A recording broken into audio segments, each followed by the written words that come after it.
So obviously for academic success, it's important, the weight management and nutrition, to get most out of your studying years, and then obviously when you are working to give your best performance.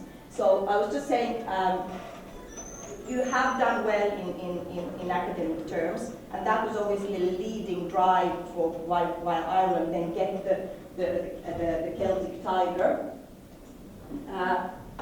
It's actually now, okay. So you got more money in your pockets, and you started then, you were short of time, and you started then to go for the convenience foods, the easy options, and obviously your Sunday lunch was usually used to be a treat, your carvery lunch. Many people started to have that at lunchtime, and then evenings were takeaways. Then houses were getting more expensive. You were buying houses further down the area suburb, and commute took more time. So it was easy option to go for the takeaway foods, and we became less active. These are all the reasons that basically explains why then at the moment, and already in 2000 starting, the obesity is basically really a big health problem in Ireland at the moment. My estimate is that if we were able to change people's lifestyles, we could be able to take 70% of people off the hospitals, because if you actually included them, drinking and smoking into this whole weight loss and nutrition, 70% is really lifestyle created. And the figures are frightening. But in the last 10 years, but if you go back another 10 years from 1990, basically there have been a huge increase in overweight and obesity. This is not. At the moment, 39% of the population is overweight, and another 23 are obese. So basically, if you think about 2 out of 3 Irish people are overweight or obese, and basically the way we explain that is by BMI, so body mass index, which is your weight in kilograms divided by your height multiplied by itself. So if your BMI is over 25, you're considered overweight, and if your BMI is over 30, you're considered obese. Now, the range that we're considered somebody being healthy weight is between 20 and 25 BMI, so under 25. Now, if your BMI is 24.9, I don't want to be rude, but you are actually not that skinny. And if you were a Japanese woman, you would already be considered obese, because Japanese people just can't handle any extra fat, because they immediately get diabetes and the consequences of overweight and obesity. So even though looks like we can handle the extra weight better than Asian population, and anytime you go towards south, you're talking towards Africa, you get more pigmentations on your skin. That's when you become more sensitive to any excess weight. So you're getting the health consequences at lower BMI level. So the statistics are not great. So you look there since 2001. So I arrived here in 2000, and I was doing my research. So since then, the obesity levels has gone up by 5%. And over the past 20 years, there is an increase in 6 to 7%. So, I'm sure you have heard this and you find this very boring, but the reality is that I could say here that every single one of you are going to be putting on between 1.1 to 4.4 pounds over the next year, unless you actively do something about it. And this is basically a combination of the fact that I know there are very young people there who think this doesn't apply to me, but be careful, because time flies actually quicker than you think. You are getting older, your activity goes down with that, and we are living in this what we call toxic environment. And when I say toxic environment, I'm not meaning the toxins and the chemicals. I'm meaning the food which is around us. Everywhere you go, you're offered a cup of tea, you have advert to go home, you switch on TV, you try to relax, and there you say, take a Kit Kat. And that's exactly what you want at 8 o'clock when you're exhausted, a little bit of Kit Kat, maybe a glass of vino or a pint. So this is how it's slowly increasing the calories. And basically North-South survey in 2000 was actually counting these respondents' calorie intake. And they came to the conclusion an average woman is eating 2,287 calories every day. So that's 287 calories in excess of what they need, because we say an average woman can eat 2,000 calories a day. So 7,500 kilocalorie excess will bring you 2.2 pounds of weight.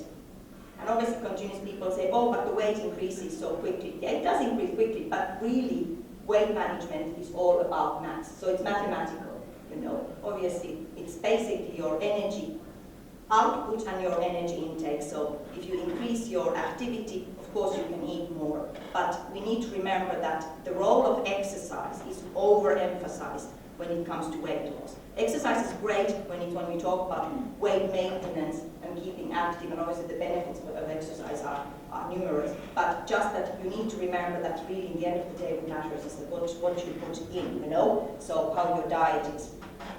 Just a word about obesity is that we need to also remember that it's one thing as an adult if you do bad things for yourself and if your lifestyle affects your health, but I do feel very strongly about the child with obesity. I think it's criminal that the fact that the parents don't recognize, and also many GPs don't actually react when they see overweight and obese child, because they are not making the choices what they are eating. They don't make the choice to go to a McDonald's. This is adult choice, and there's no one person more influential to a child's diet, lifestyle than a parent. So it's no point, you know, starting to go anywhere further than what the parents are doing. If the parents are doing that, what the children are going to be doing. So childhood obesity is increasing. They say like 10,000 children in Ireland alone every year. And of course now if you think about now then overweight and obesity comes with the consequences. You are basically, if you are obese class 1, which means that your BMI is over 30, you're 2 to 3 times more likely to get type 2 diabetes. If you're class 2, you're 60 times more likely, and if you are morbid obese, the BMI over 40, it's just a matter of time. So you might be the one that resists and you only get it when you're 55, but you might be the one who gets at the age of 33. And now we are seeing type 2 diabetic who are children. So it's just that, you know, really something I hope that you remember. If you don't have children yet, just remember that when you are having children, you have to have your responsibility, because getting the right eating habits really should start from the moment you're being born. You should be breastfed, and then the right attraction starts from there. So we have the clear medical consequences of the overweight and obesity. And we know that it's costing the government approximately 4 billion a year. So if you think about it, it's a lot of savings, especially in these recession times, not to talk about the psychological impact that overweight and obesity does on people, because people tell me in my clinics all the time how they wake up in the morning and the first thing is that they think about they want to lose weight. Now, if you don't have those clear consequences of overweight and obesity, before that, what does the unbalanced diet, the subtle signs gives you? Obviously, everybody says low energy levels, they get breathless very easily, poor sleeping pattern, and usually, obviously, behind there you have the sleep apnea. Muscle aches and pains. I mean, we had in Operation Transformation, I don't know who saw the challenge, the Army challenge, and as an expert, we have to basically compete against the leaders, and we were given this rucksack with the weight that the leaders have lost. And I was very confident that, you know, this is not about me, I'm quite fit, you know, and if I get any competition mode, you know, I will go through the rocks, you know. But they put this rucksack, and it was fine for the first 5 minutes, but then when I had to carry this bag of sand in the water, I started to really feel, I said, this was terrible. I really started to get breathless. I just could not anymore. And even though I had what we call Finnish sisu, S-I-S-U, and this is the strength, we say in Finnish strength that actually kept the Russians out of Finland. So I have it internally, it's in my mother's milk. So even that did not help me, you know, when I had that extra weight. So you really realize how you know, much energy it takes from you, the extra weight. Irregular bowel movement, you know, is constipation, because if your diet is not right, you don't get enough fiber, you don't get enough bulk, the consequences are there. And of course, lower self-esteem, I always think that that's the worst thing. If you don't like yourself, how can you like other people? And how, you know, it's the fundamental thing that you say, I'm great, I like myself, I'm the most important person in my life. And concentration levels, and obviously then if you don't have the right balance, you don't have the fiber, you know, which bulks you up, you are going to be hungry. I have to say, and I was walking through there, and I said, this is a great institution and see all the students, but I have to say, I wouldn't like to go back to the studying years, so just, get through it, and then one day you get out of there, and it's worth it, because I personally think that these are my best years that I'm at the moment living. And it's great to do it at the moment with good health, and I really hope that you're going to be able to be in the same situation. But saying that, I want to say that the reason I have this extreme interest, sometimes maybe a little bit of obsession for overweight and obesity and cooking and nutrition, is because I actually battle with it all the time myself. Because I love food, I love all the good things in life, but at the same time, I like to like myself, and I am quite vain. So I know how frustrating it is. So it's not that I'm telling you that because I'm an expert and I know it all, and I know I do it all right. I don't. I actually can really sympathize how difficult it is. Now, what can we do about it? First of all, I was telling you how brilliant you guys are and how educated you are and all the rest, and I'm telling you, taking all that way because I said it's incredible. Such educated people, you just don't seem to understand the body mass index concept, or is it just that you want to be in denial about it? Because, like, BMI, weight divided to height multiplied by itself, it basically will give you now are you overweight or obese. You need to know that. Now, even though that, it's not a great, really, it's not a good value. The simplest way would be that you just take a simple tape measure. I forgot to tell you, great to tape measure, I'm sure that that's all that really matters, where you put the weight. And the reason women has life expectancy in Ireland 80 years and men is 75 is because we put the weight in a better places than the men do. We put it in the boobs, we put it in the hips. Any fat that you have around your bones is not dangerous fat. Where this is where it's the dangerous fat. And if you look at the man, they have nothing in their legs, but it's all here. They could be twins or triples, whatever. So, the waist measurement. Now, these are horrible, and I did not come up with these myself. 94 centimeters for men and 80 centimeters for women. So it's around 37 inches for men and something horrible like 31 or something. Like they are. Like I think Victoria Beckham is the only one that gets there. But there is basically a green line, then there's a yellow line, and then there's a red line. And anything over 88 centimeters for women is where you are in the red line. And that is not measured here. You need to measure it at the level of the belly button. So what we're trying to find out is that the visceral fat, so the fat that you have between the organs. So if you ended up in an operation table, how long is the surgeon's things have to go deep down and before you actually find the organs that you want to operate? And I have seen operations, and it's quite scary when actually your instruments can't reach the organ because there's so much fat in the top. So if you saw that, I would say everybody would get motivated by that. But that is the dangerous fat. And even today, we don't know exactly how it works. The whole thing that cholesterol goes up, your insulin resistance goes up, and it's all that visceral fat. Because every single one of you will get diabetes if you get enough fat. Because insulin resistance lives in fat tissue. That's why we know that type 2 diabetes follows from the overweight and obesity. So there's no getting away from that. So first you need to stop being in denial, and then you have to start being critical about what you eat. And obviously, I know that there is so much information now out about anybody out about diets and food and everything. Sometimes it can be confusing, and because weight reduction is actually quite difficult. People go from this diet to that diet, but at the end of the day, really, it is the calories, it's the portions, it's basic maths. So women, we say 2,000 calories a day, men 2,500. Now personally, I'm quite short, I have a high heels here at the moment, so I think I can only eat around 1,800 calories a day if I don't exercise. But of course then, if you're maintaining your weight, the exercise gives you that little bit of leeway. So if you see me eating chocolate or anything nasty anywhere, that's because I went for my 10K run the night before, so just forgive me, okay? So obviously the food comes together from the macro and the micronutrients. I'm sorry, by the way, forgive me my pronunciation. I do sometimes make people laugh with the way I pronounce words.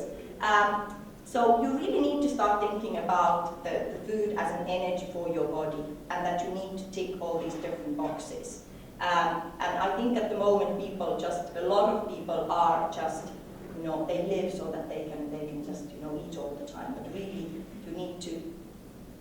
the food has to be a source of good fuel for your body.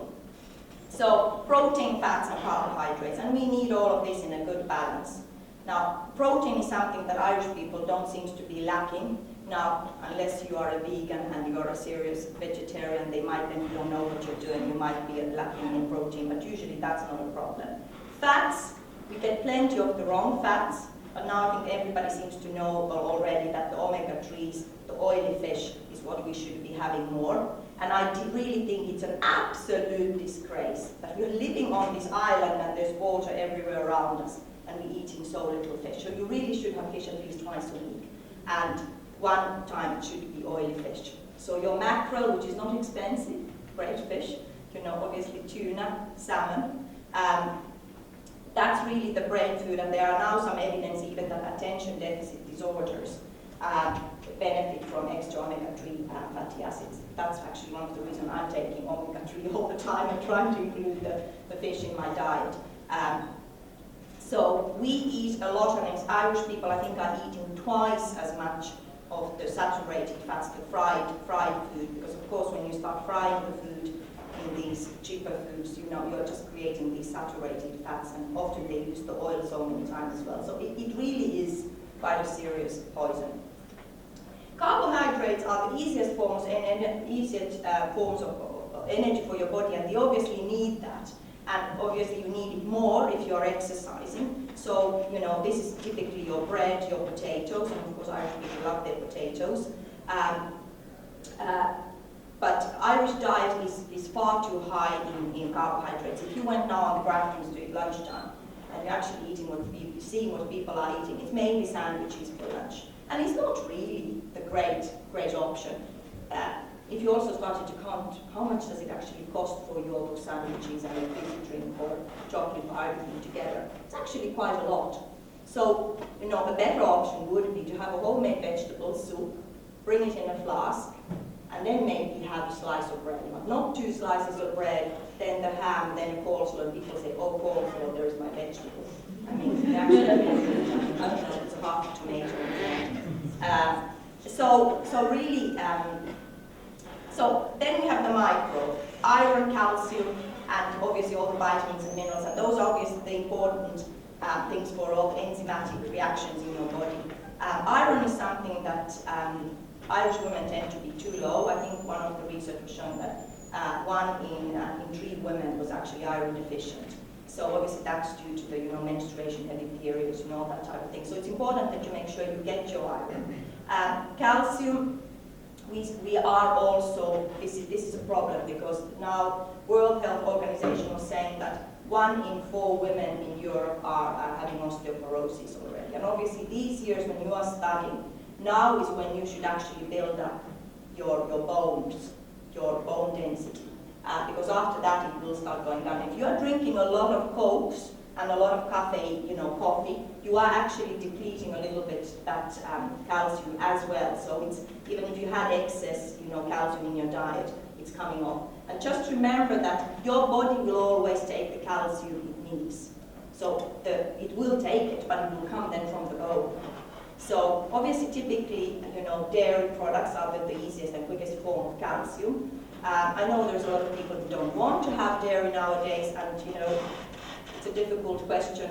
How much dairy should be having? But if you don't want to have dairy and you want to get your calcium and you don't want to take your calcium supplement, then very, very easy form of getting calcium would be, for example, sardines, because you can eat it with the bones.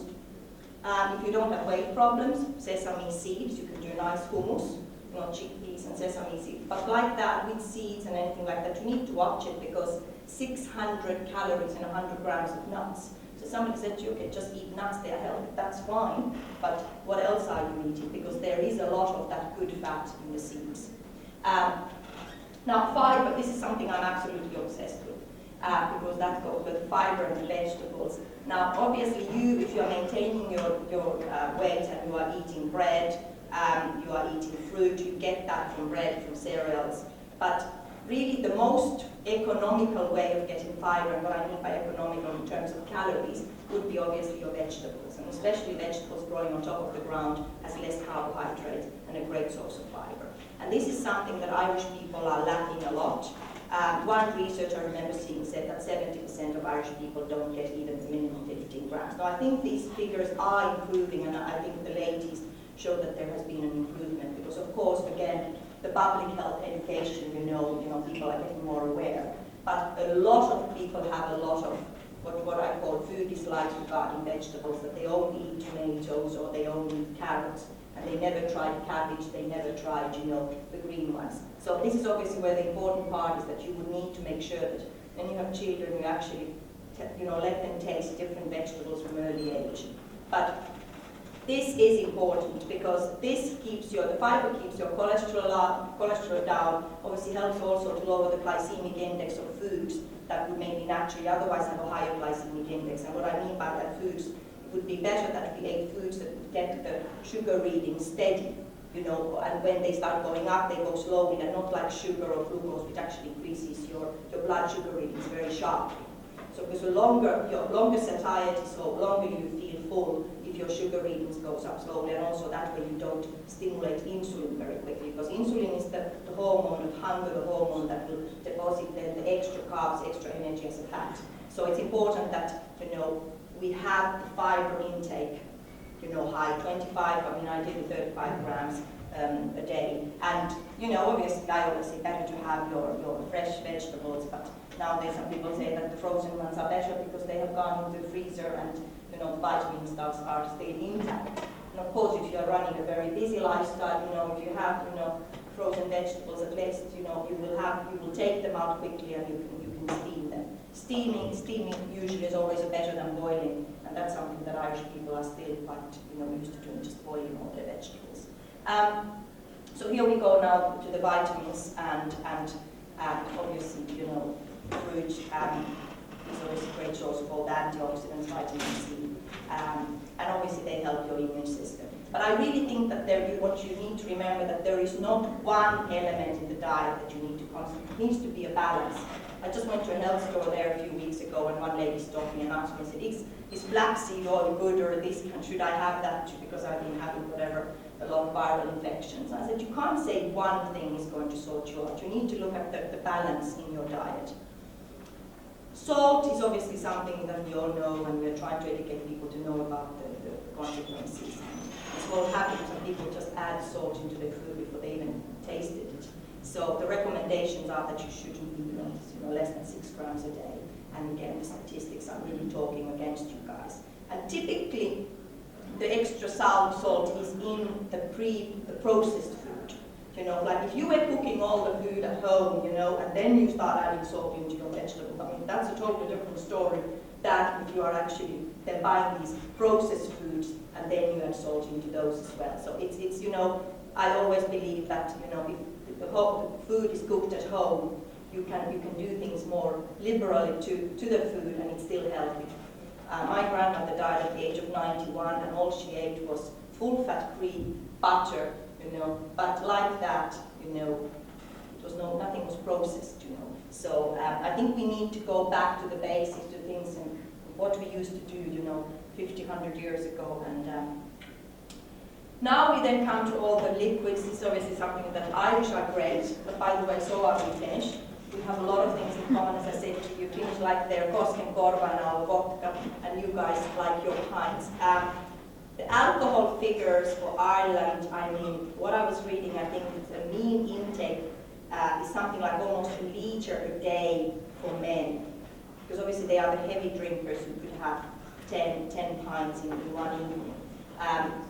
Women were something like 300-400 milliliters of alcohol a day if you average it out. So alcohol in small quantities is fine, but small quantities means that you should have 14 units in a week for a woman. That means 2 units every day, but you can't have 4 units every second night, because then 4 is already, you're almost starting to touch the binge trend. really, one glass of wine, every evening I could find you some health benefits, that's fine. But when it goes any more in excess on that, actually the mortality goes up. Life is unfair, and of course this is another area, unfairness. Men can have 21 units a week, and only then they are considered they're exceeding their intake. But just remember, you cannot save your units, so really it would be 3 units for men, so you could have a pint and a half, every evening, better than having them 5, 6, 10, Alcohol is a huge source of calories, and this is obviously something that people often, when they want to lose weight, they don't want to give up. They said, I can do anything else, but I'm not going to stop going to the pub on Fridays, and how could I go anywhere without drinking? I see the point on that, because it is a problem. Because if you're not drunk, how you can handle any of the other drunk people around you? But this is a problem of concern. So obviously all those tips you have heard most probably before, have a drink and then have water, and then wait a little bit and have drink again. So try to dilute the evening, and then look at the alcohol percentage of the wines, because at the end of the day, the units are basically your volume. So if, for example, a bottle of wine is 750 milliliters. So 750 milliliters multiplied by the percentage you have. So typically, red wine is 13%. Alcohol, it's very difficult to find any less than 13. So 750 multiplied by 13 and then divided by 1,000. So you're then getting the units. So typically it's just under 10 units in a bottle of wine, which is 13%. But if the bottle of wine is only 9%, you're talking less than 7 units. So that's how you get. So it's very wrong to say, I have 1 glass or 2 glasses of wine. You really need to know what is the exact volume that you're drinking. And obviously the worst thing about the excessive alcohol drinking is that it really makes you hungry, because it drops your sugar levels and you get hungry. So you all know if you had too much drink the night before, you know exactly what type of food you're going to eat the following day. Fizzy drinks, of course, a huge source of calories. Now I know a lot of people are switching to the diet drinks, but you need to also still remember that they still have, unhealthy things in them. So, water is obviously the best thing to drink. I think it's fine to have some diet drinks, they can be a great, treat and less calories. But just watch how many and what are your quantities, Just regarding, when somebody asks you, are you healthy? Health is not just the fact that you don't have a disease. It's a general well-being. Do you feel right? And I think we have to really learn to listen to our bodies. Because if you listen to your bodies, also things like when you need a rest, we need to start respecting people get enough sleep, because if you are tired, we know from research that tired people eat more. So how can we improve our diet? Planning is everything, and the busier you are, the more you have to plan. I tend to do a good big shop once a week, and then just have some stuff in the freezer, and that's usually is enough. You need to do your cooking and these homemade vegetables, so chopping vegetables. It does take time. There's no doubt about it. There is no easy way out of it. But I really believe that it is in the end paying off, because you will be less sick. You will feel better. There is no doubt about it. Once you get used to it. Now, if I say to you, okay, I have great recipes, and if you do my stir-fried chicken, which is ginger, and there's a little bit of coconut milk and garlic in it, it's actually nicer than many of the takeaway places. Once you are eating healthy, you don't like anymore that taste, that fatty taste. So our taste buds do change as well. So it's well worth, trying to cook something that you usually tempted to take from a takeaway, and try to do it yourself, and you could be surprised that suddenly it's actually your takeaway meal is actually turned to something much healthier, or actually totally healthy. There's nothing wrong with it. I personally, really relax cooking. If you close me in the kitchen for 24 hours, I'm happy like anything, because for me that's what my way of creating, being creative. The routine really, if we look at the diet, what is the best diet in the world? Like, of course, life expectancy-wise, the Japanese diets are great because they have the highest life expectancy in the world. But over and over again, we see that the Mediterranean diet comes usually number one. And if you look at the Italian and the French, how they do respect their meals. The breakfast might be a little bit leave to desire, but they usually have lunch and they have dinner. So it's important still to go back again to those things that everybody knows. Snacks between meals. Fruit is a great snack. You can always put an apple in your handbag.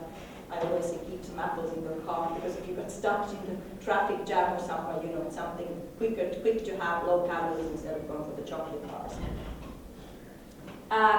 Exercise takes time, but like that, usually if you talk to people who are exercising, many are getting into the routine, many of them say, I exercise so that I can eat, you know, I can have a little bit of those extra calories, I don't have to be as careful. Sleep is really, really important, and surprisingly, you know, I got into running a few years ago. I'm exercising more now than I used to do 10 years ago, and I'm actually a few kilos heavier than I was 10 years ago. So it just shows you how much and how hard you have to work to keep it down. What was surprising to me was that actually athletes who really exercise, they really try to sleep during the day or a little nap. So we often feel, oh gosh, you know, if I'm tired, if you feel tired, you should try to get, you know, a little nap. You know, that's what the French and the Italians do. You know, they usually have 2.5 hour, you know, lunch break and they go for a sleep. Or make sure you go to bed early now. Because I know myself, I battle with that, because I quite like to hang around in the house when everybody's quiet and the kids are gone to bed. And actually what I would need to do is just to go to bed and get a good night's sleep, you know. Okay, there we go, breakfast, okay, the boring porridge, but again, that's obviously something that, you know, at least my grandmother used to, and she lived up to 91. Yogurt, muesli, fruit. Now, there is now more and more research on the fact that maybe we should change and we should actually have protein for breakfast. A little bit more, because it would give a little bit more satiety. So nothing wrong to make an omelette, but again, obviously nothing in excess, not every day, because you have to remember also that eggs have, you know, the cholesterol, you know, it. Nothing wrong with tea, nothing wrong with coffee, but again, you know, nothing in excess. I personally think that the best lunch in the world is always to have vegetable soup, because even salads, you know, you can look a lot on your plate, lettuce, cucumber, and tomato, but actually it's very little fiber, where if you make a homemade vegetable soup, you know, fiber content is higher, being something warm, much more filling. And then you could have some carbohydrates with that. My one thing about Irish dinner, the Irish tea, you know, which you guys are very early, I personally think that you are eating too early. I think you should have your dinner a little bit later, more around 7:30. I studied in Italy and we used to always have dinner around 7:30, 8 o'clock. But that just means that then the evening time, you know, before you go to bed, you don't start snacking at 9 o'clock. Because if you have your dinner at 6, you will be hungry at 9:30. You know, it's quite natural then. So just something to think about. But as I said, you can also obviously then create a healthy snack in the evening. Weighing yourself regularly is obviously important, because that's where you don't get away from the number, you know, it doesn't slowly creep up. Once a week, you know, it's a good idea, and if you see that it's creeping up, you know, try to cut back immediately instead of letting it go. We don't really need actually scales. All we will need is a waist measure. But from a motivational point of view, it's too difficult to measure that, because 1 kilogram, which is 2.2 pounds, weight loss will actually result in 1 centimeter of waistline reduction. So it would be difficult, because depending where we measure it, to be accurate. So obviously the scales are good for that. Keep a diet diary so that you know what you are eating, and also, you know, this is where the being in denial helps you, because you can say, oh, but I ate nothing, I eat very little, but when you start writing down the portion quantities, you realize it wasn't that little. Annual medical checkups, you know, to make sure that your cholesterol stays down, you know, things don't go out of hand, you know, and, you know, I really believe in that. And if you do overindulge, which we all do, just make sure that when you come back from your holidays, you know, not the time to go a little bit to a simple diet. Really, from work performance point of view, and obviously for you guys, if you're studying, really it's really your weight, your lifestyle, that all comes down to, you know, your sick leave, your sick days, your performance, you know, if you are overweight or obese, you are going to be tired in the afternoon, you are going to do less. So there is no doubt about that. All these goes together. I often feel that, when I see very heavy people, many of them are on antidepressants. And the question is that were they depressed first, or was it actually the weight that made them depressed? And then once they go on antidepressants, it's because antidepressants usually makes you even more happy. So you have then the effects of the drugs as well. Do you think that stress can actually make people gain weight? Yes, I mean, I don't, it's all again down to calories. Yeah. Definitely the centrally active medications have now clearly shown that they actually can affect up to 100 calories a day, just as, slow metabolic breakdown, different mechanisms. But obviously, usually the fact that when people get stressed, that many people confident, they eat to compensate. There's a mechanism of compensation. So I would still go back down to the calories,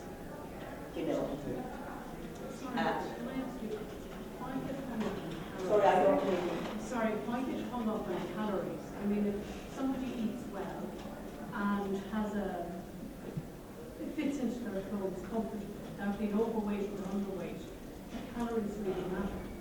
I mean, the reality is I'm showing you the statistics there. The percentage of normal weight people in Ireland at the moment is getting less and less.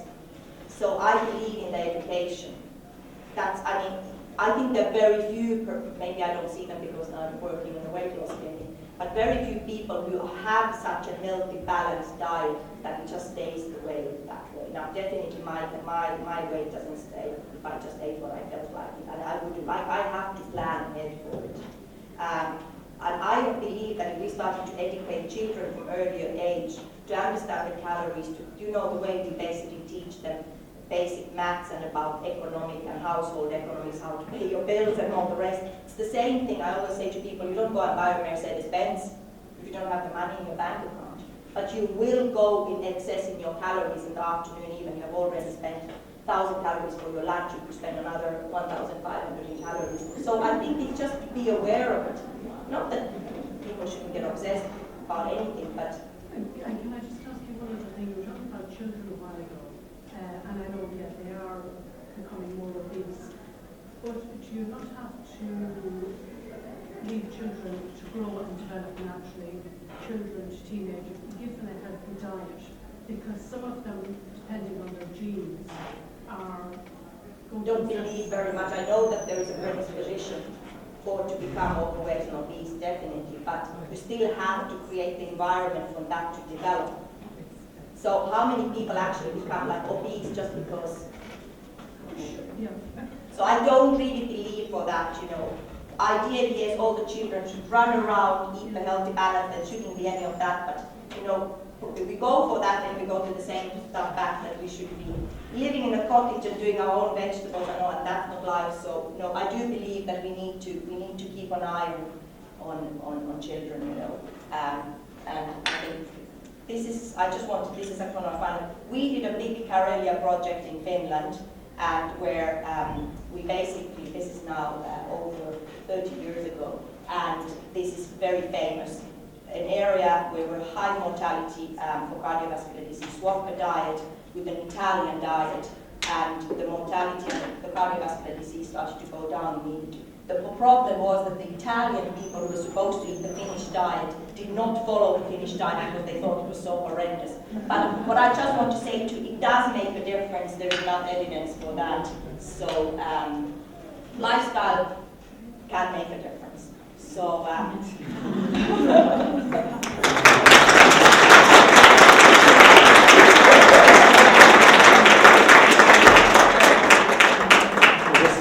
really big thanks to Eva. That was really inspiring to all of us, and we're absolutely delighted that she came.